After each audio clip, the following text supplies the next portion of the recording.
Hello दोस्तों, आज 8 सितंबर सोमवार के मुख्य समाचार और देश भर की तमाम बड़ी खबरों पर एक नजर डालते हैं।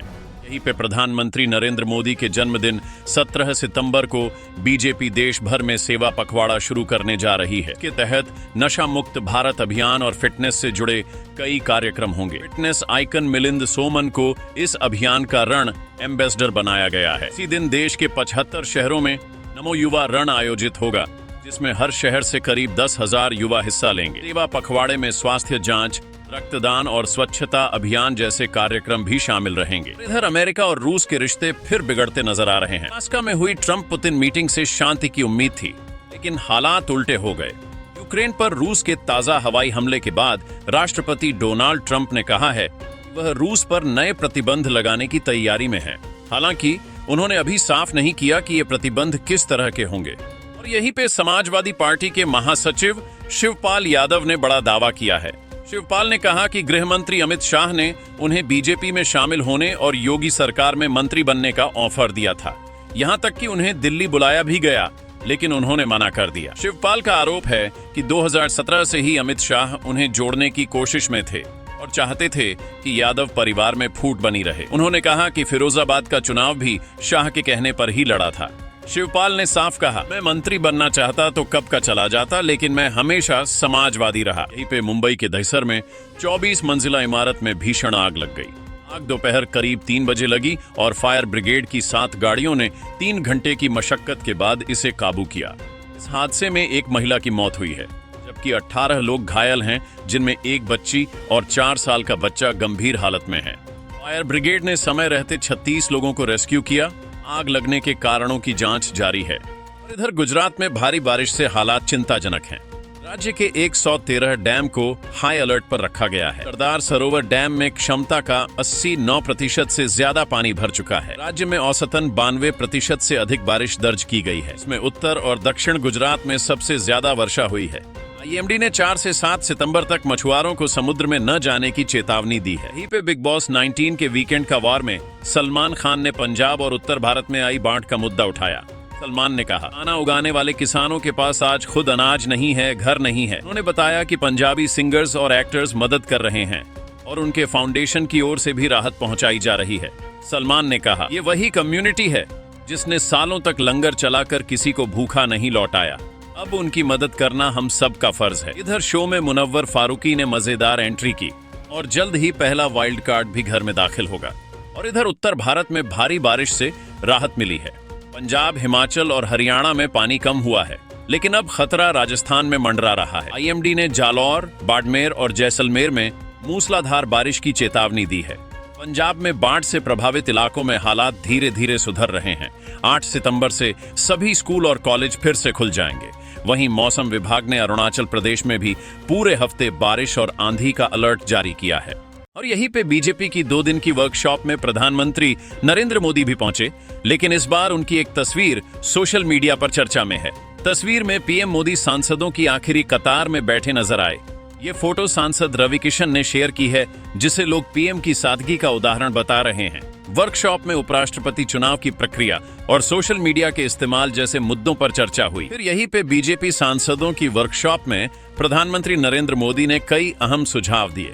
उन्होंने कहा कि सांसद अपने क्षेत्र में महीने में एक बार टिफिन मीटिंग करें, ताकि जनता से सीधा संवाद हो सके। पीएम ने स्वच्छता अभियान पर जोर देते हुए कहा कि सफाई केवल पैसों से नहीं, बल्कि प्रयास से होती है। सांसदों से उन्होंने इनोवेटिव सोच, सरकारी योजनाओं के लाभार्थियों पर नजर रखने और ग्रामीण इलाकों में ऑनलाइन गेमिंग बैन को लेकर जागरूकता फैलाने की अपील की। और यही अमेरिका के पूर्व राष्ट्रपति डोनाल्ड ट्रंप का भारत को लेकर रुख नरम हुआ है। एक्सपर्ट्स का कहना है कि ट्रंप की आक्रामक व्यापार नीति और 25% टैरिफ की धमकी भारत पर असर नहीं डाल पाई। पूर्व राजनयिक केपी फैबियन ने कहा कि ट्रंप ने भारत के संकल्प को कम आंका था। वहीं पीएम मोदी ने ट्रंप के ट्वीट का जवाब देते हुए भारत अमेरिका रिश्तों को मजबूत और रणनीतिक साझेदारी बताया। दोनों नेताओं के बयानों से साफ है कि रिश्तों में तल्खी नहीं, बल्कि दोस्ती का संदेश दिया जा रहा है। और इधर रूस से आई है एक बड़ी खबर। वहां के वैज्ञानिकों ने दावा किया है कि उन्होंने कैंसर खत्म करने वाली वैक्सीन तैयार कर ली है। रूसी मेडिकल एंड बायोलॉजिकल एजेंसी का कहना है कि ये mRNA आधारित वैक्सीन प्री क्लिनिकल ट्रायल में सफल रही है और अब इस्तेमाल के लिए तैयार है। ये टीका ट्यूमर को सिकोड़ने और उनकी बढ़त को धीमा करने में कामयाब रहा है। असर करीब 60 से 80% तक दिखा है। वैज्ञानिकों का कहना है कि इसे मरीज के RNA के हिसाब से बनाया जाएगा। अभी वैक्सीन को मंजूरी का इंतजार है। और इधर दिवाली से पहले सरकार ने बड़ा तोहफा देते हुए GST दरें घटा दी हैं। अब 4 की जगह सिर्फ 2 स्लैब रहेंगे, 5% और 18%। नई दरें 22 सितंबर से लागू होंगी, जिससे रोजमर्रा का सामान और गाड़ियां सस्ती हो सकती हैं। लेकिन दुकानदारों के सामने दिक्कत पुराना स्टॉक है, जिसे वो महंगे रेट पर ही खरीद चुके हैं। व्यापारी संगठन का कहना है कि कंपनियों और डिस्ट्रीब्यूटर्स के सहयोग से ही ग्राहकों तक GST कटौती का पूरा फायदा पहुंच पाएगा।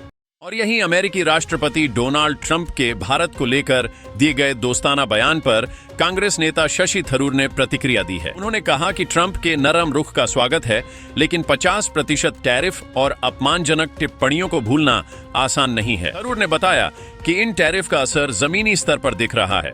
सूरत के हीरे उद्योग, तिरुपुर के गारमेंट और विशाखापत्तनम के समुद्री उत्पाद कारोबार पर सीधा असर पड़ा है। उन्होंने कहा कि अब दोनों देशों को गंभीर वार्ता और ठोस समाधान की जरूरत है। और यहीं पे हॉकी एशिया कप 2025 का खिताब भारत ने अपने नाम कर लिया है। बिहार के राजगीर स्पोर्ट्स कॉम्प्लेक्स में खेले गए फाइनल में भारत ने साउथ कोरिया को 4-1 से हराकर चौथी बार एशिया कप जीता। इस जीत के साथ ही भारत ने अगले साल बेल्जियम और नीदरलैंड में होने वाले हॉकी वर्ल्ड कप के लिए क्वालिफाई कर लिया है। टीम इंडिया ने इससे पहले 2003, 2007 और 2017 में भी एशिया कप जीता था। इधर इंदौर के बिजनेसमैन राजा रघुवंशी हत्याकांड में बड़ा खुलासा हुआ है। मेघालय पुलिस की 790 पन्नों की चार्जशीट में सामने आया कि राजा की पत्नी सोनम ने अपने प्रेमी राज कुशवाहा और 3 भाड़े के लोगों के साथ मिलकर हत्या की साजिश रची थी। शादी के सिर्फ 12 दिन बाद 23 मई को सोहरा के झरने के पास राजा की हत्या कर शव खाई में फेंक दिया गया। जांच में पता चला कि पहले भी 3 बार कोशिश की गई थी। परिवार अब आरोपियों को फांसी की सजा दिलाने की मांग कर रहा है। और इधर यूपी के हमीरपुर से अजीबोगरीब मामला सामने आया है। राम जानकी मंदिर में शनिवार को एक महिला ने प्रेम विवाह किया, लेकिन यह रिश्ता 24 घंटे भी नहीं टिक सका। रविवार सुबह महिला का पहला पति 4 बच्चों संग पहुंच गया। बच्चे मां से लिपट कर रोने लगे तो महिला का दिल पसीज गया और वह अपने पहले पति के साथ चली गई। पुलिस चौकी में दोनों पक्षों के बीच समझौता हुआ और मामला शांत हो गया। और इधर कोलकाता में जन्मदिन की पार्टी में शामिल हुई 20 वर्षीय युवती के साथ सामूहिक बलात्कार का मामला सामने आया है। पीड़िता ने हरिदेवपुर थाने में शिकायत दर्ज कराई है। पुलिस के अनुसार चंदन मल्लिक और दीप नाम के आरोपियों ने युवती को जन्मदिन के बहाने घर बुलाया और वहां उसके साथ दरिंदगी की। युवती किसी तरह घर लौटकर अपने परिवार को घटना की जानकारी दी। कोलकाता पुलिस ने आरोपियों की तलाश शुरू कर दी है और मामले की गंभीरता से जांच कर रही है। यहीं पे महाराष्ट्र में गणेश विसर्जन के दौरान कई दुखद घटनाएं हुई। अधिकारियों के अनुसार राज्य में कम से कम 9 लोग डूब गए और 12 अन्य लापता हैं। यह हादसे ठाणे, पुणे, नांदेड़, नासिक, जलगांव, वाशिम, पालघर और अमरावती जिलों में हुए। मुंबई में करंट से एक व्यक्ति की मौत हुई, जबकि 5 अन्य घायल हुए। लगातार बारिश के बीच एनडीआरएफ और राज्य आपदा मोचन दल की टीमें राहत कार्य में लगी हैं। पड़ोसी मध्य प्रदेश में भी गणेश विसर्जन के दौरान 2 किशोरों की नाले में गिरने से मौत हुई। और इधर डॉलर के मुकाबले लगातार कमजोर हो रहे रुपए पर वित्त मंत्री निर्मला सीतारमण ने कहा है कि सरकार हालात पर नजर रख रही है। उन्होंने साफ किया कि सिर्फ रुपया ही नहीं, बल्कि कई देशों की करेंसी डॉलर के सामने गिरी है। सीतारमण ने हाल में हुए GST सुधारों का जिक्र करते हुए कहा कि इससे गरीब और आम लोगों को बड़ा फायदा होगा। वहीं कांग्रेस की आलोचना को उन्होंने गलत जानकारी बताया और कहा कि देश को मजबूत विपक्ष की जरूरत है। और यहीं पे मोदी सरकार ने प्रधानमंत्री मुद्रा योजना में बड़ी राहत दी है। अब योग्य कारोबारियों को बिना गारंटी के तरुण प्लस लोन 10 लाख से 20 लाख रुपए तक मिल सकेगा। प्रधानमंत्री मुद्रा योजना के तहत छोटे और मध्यम कारोबारियों, स्वरोजगार से जुड़े लोगों को लोन दिया जाता है।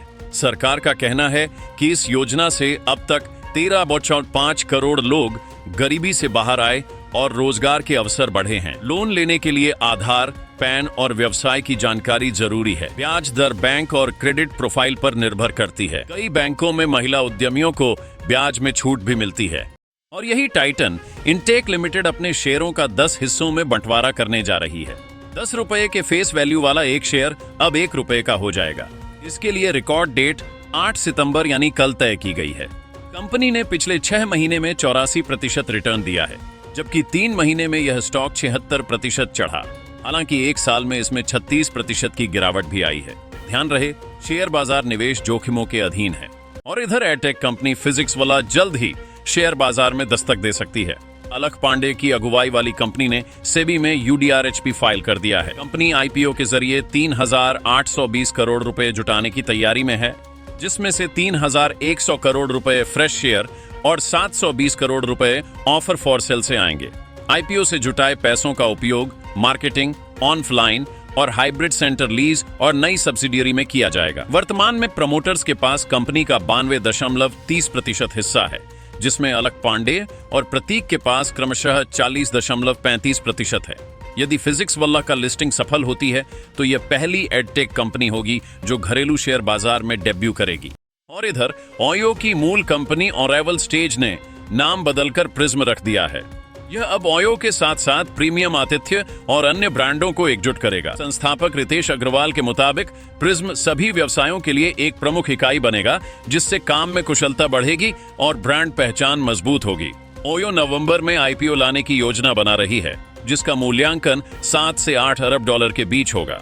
नए नाम के लिए हुई प्रतियोगिता में 6,000 से अधिक आवेदन आए थे। तो दोस्तों, आज के लिए इतना ही। अगर आपको हमारा वीडियो पसंद आया हो तो इसे लाइक और शेयर जरूर करें। साथ ही देश भर की खबरें DK के न्यूज चैनल को सब्सक्राइब करके बेल आइकन दबाना न भूलें, ताकि आप रोजाना ताजा और जरूरी खबरों से जुड़े रहें। आप अपना और अपने परिवार का ध्यान रखें। हम फिर मिलेंगे अगले अपडेट में।